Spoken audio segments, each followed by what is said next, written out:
Salut YouTube, donc comme vous le savez, bon, on m'a récemment fracturé la porte, je sais pas, je pense un tournevis, tout ça, enfin ils ont massacré le barillet de la porte, donc j'ai commencé à démonter tout le système.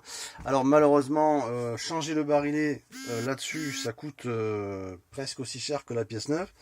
Visiblement, je sais pas pourquoi, enfin la pièce neuve normalement fait 200, j'ai réussi à l'avoir à 100 grâce à un abonné qui me l'a mis en description. Merci à toi, tu te reconnaîtras je pense. Et en fait, donc après m'être bien renseigné, 60 à 70 euros pour changer ce barillet. Et la poignée, j'ai réussi à l'avoir donc grâce à cet abonné à 100 euros. Merci à lui encore. Donc voilà, en attendant, ben je ferme extérieurement. Bon là, je suis pas sur le terrain, donc ce soir on va faire un test avec les petites lampes que vous avez pu voir dans les anciennes vidéos. Donc cette petite lampe qui a 3 niveaux de puissance. Hein, voilà, ça c'est la première, donc qui est donnée pour 24 heures d'après ce qu'ils disent, on va voir. La deuxième, je sais pas trop, mais la troisième ils disent 6 heures. Donc on va voir en première. Vous savez aussi également qu'elle fait anti-moustique. Voilà. Donc voilà, ce que je vais faire, je vais laisser l'ampoule allumée. Je vais la confier. Oui, je suis en train de bosser sur des panneaux solaires flexibles. Je vais la confier à mon pote Iti. Je vais la laisser vers là, de manière à ce qu'elle éclaire ce panneau de lumière. On laisse bien évidemment les rideaux hein, pour pas qu'on voit à l'intérieur.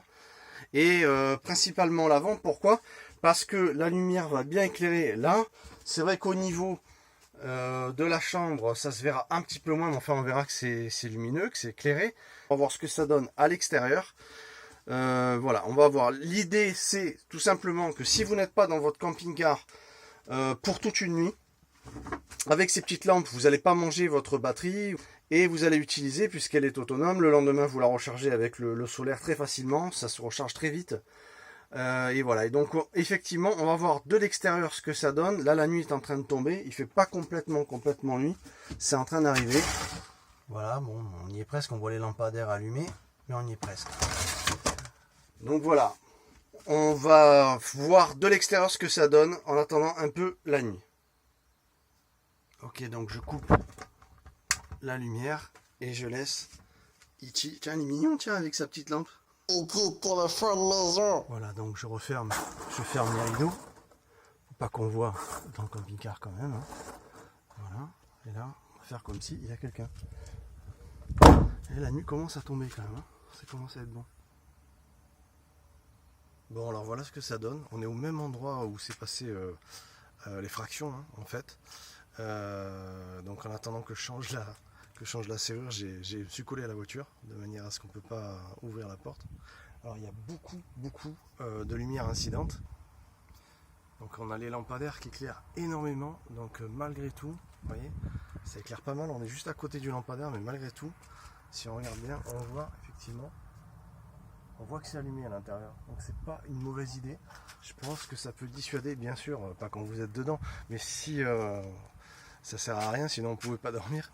Mais si on regarde en fait, si vous n'êtes pas à l'intérieur de votre camping-car et que vous partez, je sais pas, en soirée, en ville, vous promenez, vous laissez cette petite lumière allumée, on voit bien. Hein. On voit bien que c'est allumé, mais on voit pas ce qu'il y a dedans. Alors on va voir un petit peu sur l'arrière. Encore une fois, il y a le lampadaire qu'on le voit qui reflète là sur la fenêtre. Mais on voit quand même qu'il y a un éclairage. Ce qu'il y a de bien, c'est qu'on ne voit pas complètement dedans, de manière en fait à pas voir qu'il n'y a personne quoi. Donc moi je trouve ça quand même pas mal parce que c'est souvent qu'on laisse les camping-cars de nuit dans des endroits des fois qui craignent un peu. Ben là on voit bien que c'est éclairé, voilà, ça peut dissuader effectivement ceux qui voudraient essayer de rentrer dans votre camion la nuit. Ça peut être un camion aménagé, un véhicule aménagé, ce que vous avez. Ça peut être, moi je pense que c'est une bonne idée et je vous conseille de faire ça avec ces petites lampes, je mettrai les liens en description.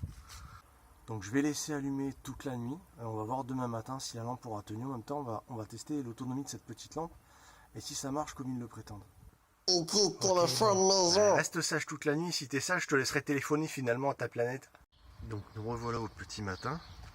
On va aller voir si c'est resté allumé.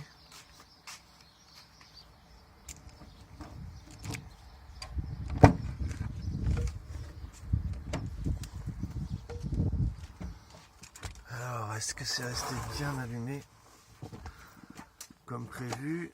Eh ben ouais, super, c'est resté bien allumé, il n'y a pas de problème. Ça marche bien, là, ça a marché donc de 22h à 8h du matin. Et il est super bien allumé, il n'y a pas de problème. Donc il a quand même fait 10 heures. Ouais, c'est quand même pas mal. Et ça marche vraiment bien. Donc ces petites lampes, c'est 19,90 €, rechargeable avec un petit USB. Encore une fois, je vais mettre le lien. J'en reparle une fois de plus parce que c'est vraiment pratique.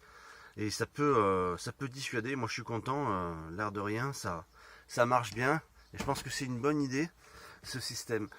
Donc voilà, j'espère que ça vous aidera et que ça pourra vous tranquilliser si vous êtes en déplacement la nuit et que vous voulez faire croire qu'il y a quelqu'un dans votre camion. On se retrouve bientôt pour les prochaines vidéos. N'oubliez pas de laisser un petit like et de vous abonner, comme ça on reste en contact et c'est sympa. Ciao, ciao. E.T. téléphone maison.